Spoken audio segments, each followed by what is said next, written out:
Welcome to the KBL walk and talk. So hope you can see my t-shirt okay. I hope you like it. So I bought this, I can't remember, it's 2001, no, 2021 or 2022, I can't remember. But basically it was about the digital ID. So there was doing the digital ID, basically you had to have your medical interventions. If you didn't have it, then you wouldn't be allowed access into the venue or into the country or whatever it was. But yeah, I still keep this stuff because you never know, and I like making a statement. People look at it and they see it and think. I don't ask questions about it though. Only by people like us, people who believe what I believe and believe what you believe. We've got that in common. So yeah, if you're new to this channel, basically I just talk about what's wrong with the world, like government, the police state, the digitalization, which is just basically another trap. They're trying to build this digital system which is going to make our lives, well, on first hand they're going to say convenient, but convenience is not convenience in the long run.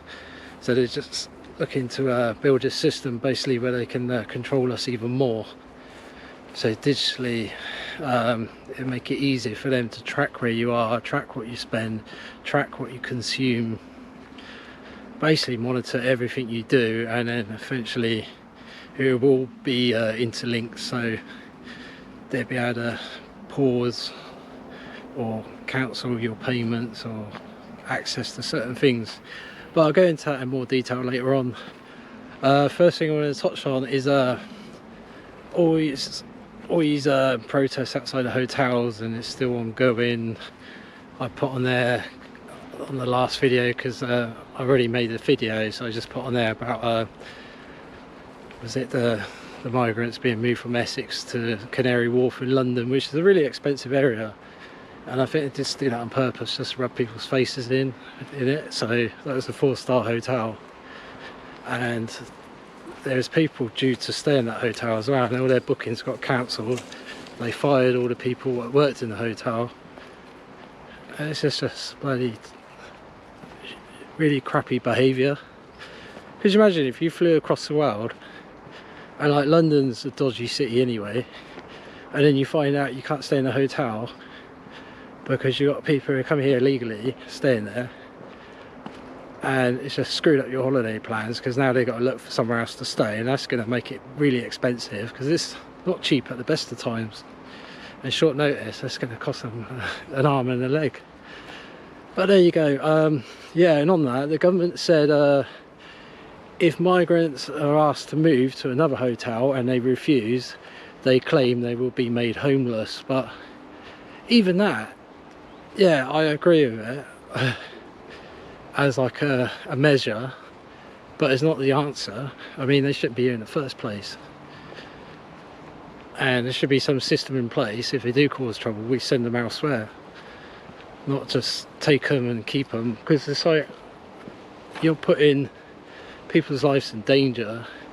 Yeah, they're stating their lives in danger, but what about the people who live here already? What about their lives?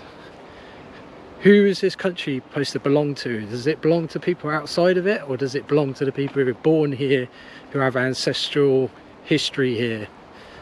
Because they seem to think it's the opposite, don't they? The government, the establishment.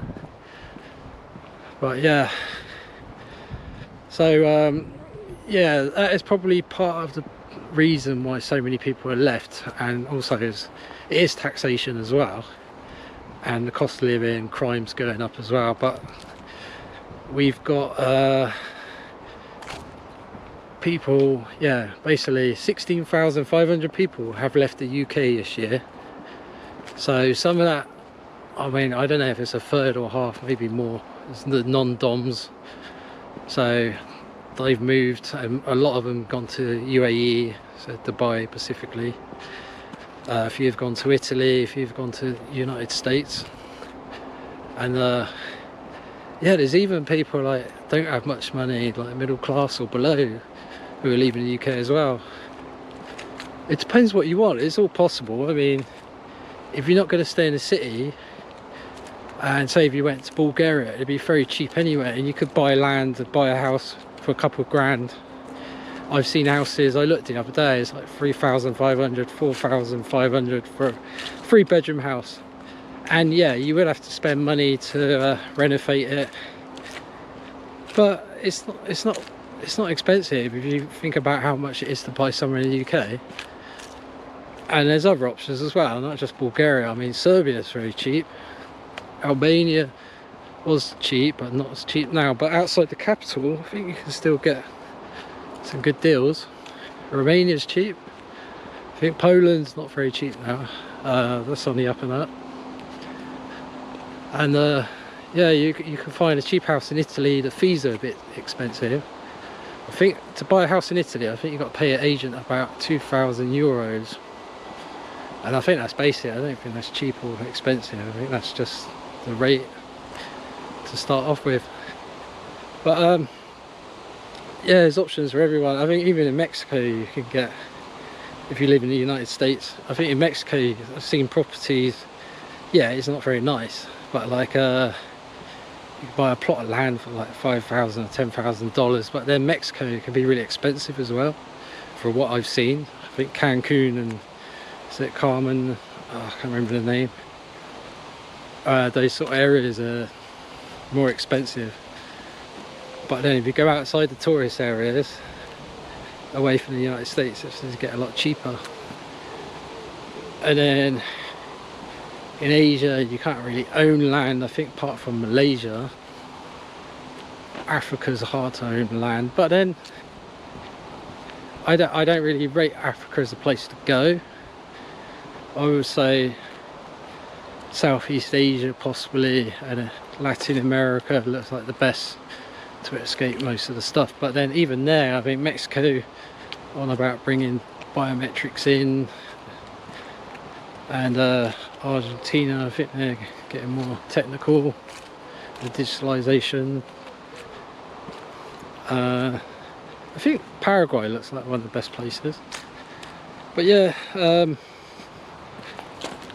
so on that, yeah, it's not good because you got all these millionaires and billionaires leaving, and then who's going to take their place? Because we're basically losing good quality people.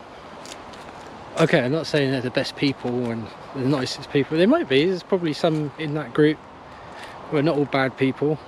It might be like me and you, they've just done well for themselves. But what I'm going to say is basically they've got the money and they've got the investments and businesses here, but now they're going to take those businesses out and the wealth out. So you're getting that high quality deleted from the overall finances of the UK. And in return, what you're getting people from low paid countries who are going to take more out than they're going to put in. So we're on the loser really if we stick around, because all the good money's going out and then well, very little money's coming back in, and then that means our services are gonna need more money, and that means more taxes or less services or both. So it's not a good situation, is it? But they don't care. It's basically they're bringing down the West and elevating the East, aren't they?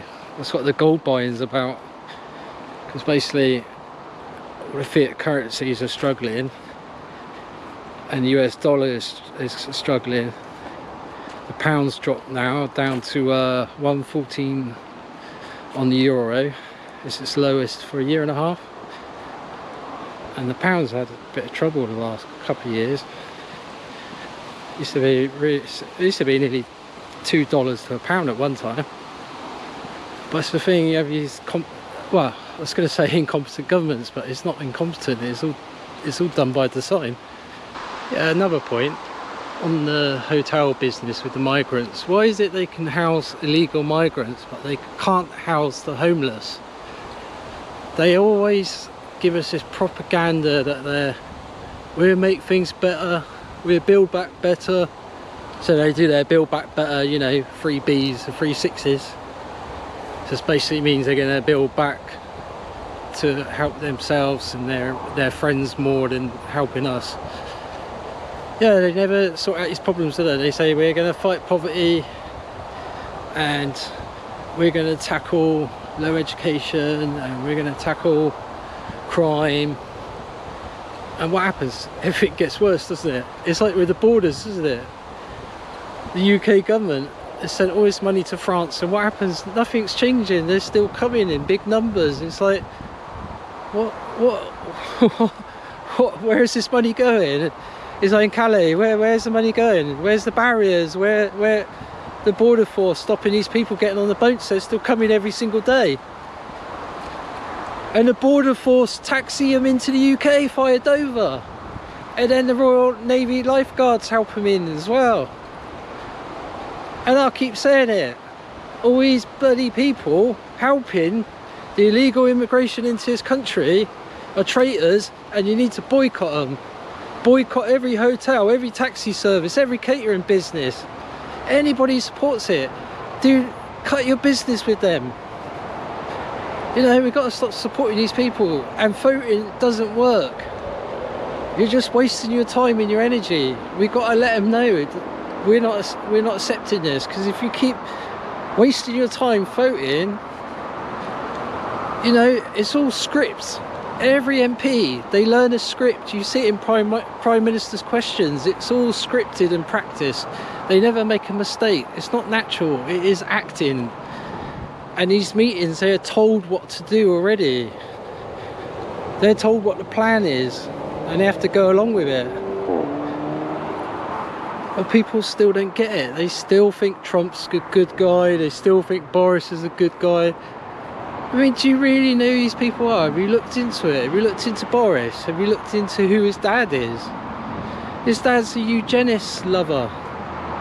He wants less people in the world, and and you think his son's going to help you? Come on, wake up. Really, you need to wake up. It's getting beyond a joke. You cannot be that naive and still think there's remedy in the voting system. That is the problem. The voting system, the tax system, the government, it's all a problem. It all doesn't work for us. It's all screwing us. It's all working against us. It's there to steal off us, to control us, and take all our energy and all our resources. Oh yeah, I'm doing a bit of grounding. I think it's called grounding, isn't it? When you let your feet touch the ground and you're not wearing any socks or trainers. So yeah, if I want to try that out, I want to do things that are more healthy. And I've been smoking tobacco because I'm thinking if I've got the nanobots in me, at least it'll slow it down. I do want to get some proper vitamins and minerals, basically detoxing, cleansing plies. So yeah, I'm going to try and get that out of my body, and just looking at loads of things. So I got a stainless steel saucepan the other day because I don't want to use the non-stick, because that gives you basically it gives your hormones, gets your hormones all messed up, because the graphene in the pan, when you scratch it, it releases the graphene oxide, and it basically messes up your endocrine system. And like with plastic, you should never have like drinks in plastic cups, and don't use plastic dishes when you heat up stuff in the microwave, because that goes into your body, because basically plastic is made from petroleum, gasoline if you're in the States. So yeah, thanks to probably to Rockefeller, I expect. So yeah, you want to get that as least in your body as you can. Like sometimes it's impossible to eliminate everything from getting in your body, but the more you do, the better. Yeah, because there's so much crap. You've got the chemtrails, you've got people who have had medical interventions next to you, breathing on you, coughing on you, so you're going to get some of that whatever you do. I think you can't avoid it. They're everywhere. So yeah, and that's the thing I wanted to touch on as well. When it comes to trying to wake people up, I think if someone's had a couple of the medical interventions, there's like a chance. I think if they've had just one, I think they're quite good. If If they've had two, it's a bit more difficult, but any more than two, I think you're probably wasting your time trying to talk them out of it. I mean, you'd be better speaking to people who are not as bad and not had as much medical interventions. So yeah, just be careful what you do and with your time. And another thing I noticed like, I see so much doom and gloom on YouTube, and I watch video after video, and I was like, I've got to stop doing that, because sometimes it's informative, but then sometimes it's sucking up your time as well. Like, and that's the thing, we can't put out every fire, we can't fight every single battle. We've got to pick our battles wisely. And I feel like, I know for sure they're basically pulling us into the civil war, and a few of us are going along with it, knowing it. Like myself, like, I don't want to get involved. Like, obviously I'm not gonna go to any protests and get violent, which I don't plan on doing anything like that. But you feel like if things keep going the way they are, and then you keep seeing these men attacking women and things like that, and like with sexual assaults, and they start encroaching on your area and where you live, and you're gonna feel like you're not going to stand by, are you, and not do anything. But I think they're forcing that upon a lot of us, because yeah, here I think I seen the chart the other day, and it's really bad. It's saying like for sexual assault we're second in the world, I think it was. Like, even though USA's got like 400 million people, so what's that, like 5 or 6 times the population of the UK, but the UK's got half the amount of what the USA has, which is crazy. But then I guess the immigration, we've got more immigration from South Asia, and then America gets a lot of immigration from Latin America, which then, yeah, there is like some bad gangs in Latin America. I know about MS-13, isn't it? And we have the gangs from El Salvador, Honduras, and I don't think Mexico, I know it's got the worst reputation, but I don't think it's got the worst gangs, is it? I think El Salvador, isn't it? One of the worst ones. So yeah, but America is the more issues with drugs, isn't it? And fentanyl,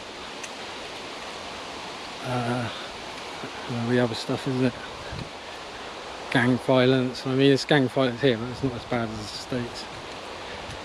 But yeah, sometimes I feel like these videos, I'm trying to be informative. Sometimes I don't cross every detail and explain it in full detail, because it's just time consuming, and I work. I mean, I've been off for a few days now, so this will be my 3rd video in a week, which is good for me because I only normally do one. But I do want to get out of the system. I want to stop working, so I want to push my YouTube channel a bit more. I think I'm way off getting it monetized, and I don't mind where it comes from, like even if Odyssey or BitChute, I mean, if anyone can help, I mean even just like, share, and following, subscribing helps, and sharing it with other people.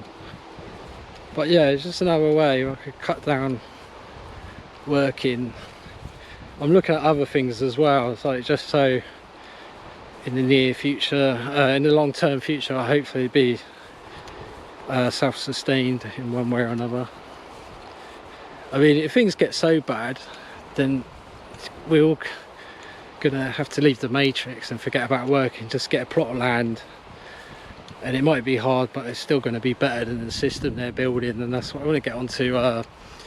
They're basically building an AI governance system, so AI is going to replace the governments, and I think that's why you're seeing it in stages with the digitalization, like especially in the airports. I notice in so many countries got biometrics in place, and the facial recognition, and the EU is one of the biggest ones.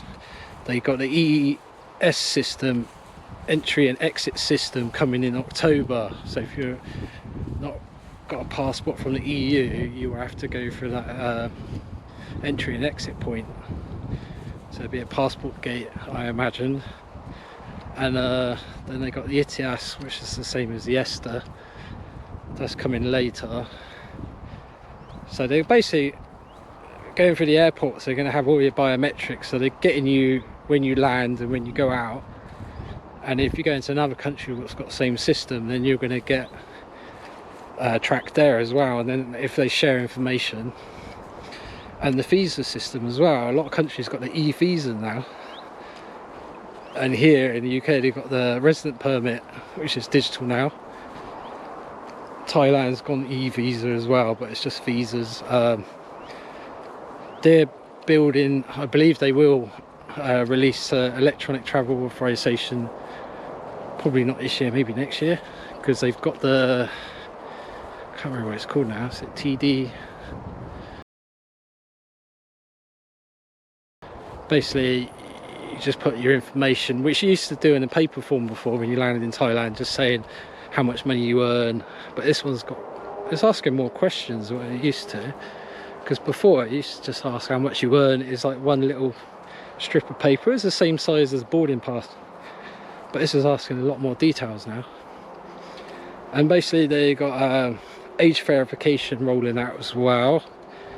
So in the UK now they're saying all the porn sites need to do the age verification just by scanning your face, and it guesses how old you are. But the problem with that, if they use a VPN, then it's not going to work, is it? Because it's not even going to come up, because they're going to say, oh, the system's going to say, oh, they're in France.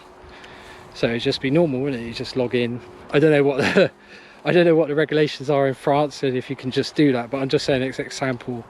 If you put in a VPN in a different country, they just bypass that anyway. So that's flawed, but it's just an excuse, isn't it? Just to bring in the digital ID, isn't it? Because they do the children and the illegal immigrants first, and then it get rolled out to everyone else. It's the same in the airports, isn't it? When they say you have to use that entry-exit system, and it'd be visitors at first, and then it'd be everyone, wouldn't it? You can just see it. It's like with the e-passport gates, when it says they're basically for everyone, aren't they, in the UK? Even UK citizens. It says everybody from abroad, from US, EU, Canada and Japan and a few other countries can use that system, but also UK citizens use it. So really they've been tricked into using it as well. So they're getting all the information again. That's the thing, isn't it? They just want complete control over everyone, so this is what they do. But yeah, I might leave it there. Yeah, please, whatever you can do, like share the channel, subscribe, like, follow on the other platforms, and yeah, if you can help in any other way, like I've got Patreon and buy me a coffee. I mean, if you can afford it. I mean, if you can't afford it, don't worry, don't do it. I mean, I used to donate a lot. I used to give to different groups and different platforms. Like I used to give donations to causes like Canadian truckers and other things. Do it when I can afford it. But yeah, I would like to do this more. It's hard to do it properly when you're working, because it's like you finish work, and by the time I finish work it's getting darker, and every time I have something to eat and get out it'll be too dark. So I've got to do it on my days off, which is not always ideal, because it's take a long time to upload to 5 platforms. I don't know, to keep putting it on 5 platforms because it is time consuming. I'm going to stick with YouTube, Rumble, Odyssey and BitChute. I'm not sure about Brighton, I'm not sure. But yeah, I just want to come out today, one to do this video and to test out my new memory card. So hopefully this comes out okay. Yeah, so keep doing what you're doing. I want to put some solutions on as well. I'll just talk about different things to be ready for anything that's coming, like if the gas turns off or electric turns off. You should have some supplies, flashlights, torches, you know, chlorine tablets. So if you're outside and your water sort of say if your water's shut off, then at least you could use the tablets to get water from the river. I mean, some rivers are really dirty, so I don't know if it'd be safe enough still, but it'd make it a bit safer. But yeah, I'll cover more stuff in another video. Anyway, thank you for being here, and thank you especially if you look to the end. I do try and make these videos interesting. I don't know why I'm not getting more viewers. I'm not saying I'm bloody brilliant, a bit rough around the edges, but I do try and be quite informative, and I do talk about stuff more in detail than others do, because some are only touch on it. I do try and go more into it. But anyway, let's leave it there, and thank you, take care, and keep thinking about your options, and keep getting things in place. So like, if you can get a second passport, residency, go for it. If you can buy a plot of land, build your own farm, go for it. Look at other countries. I mean, the first thing you do is get out of the bad areas, get out of the cities. And even if you lose money, I mean, if you can sleep better at night and you feel safer when you're walking around, and then your time at home be better, because if you stay somewhere expensive, then you got to work longer hours and you enjoy it less anyway. And nature's great. I mean, if you can go somewhere where you got plenty of nature and go for long walks, I mean, that's free, don't cost you anything. So much better than sitting in a cinema watching propaganda and some bloody predictive programming movie was trying to convince you to join the Air Force or join the army, and trying to make you believe dinosaurs and what was it, and fighting in wars is great and all that stuff. So yeah, take care, and goodbye, see you soon, bye.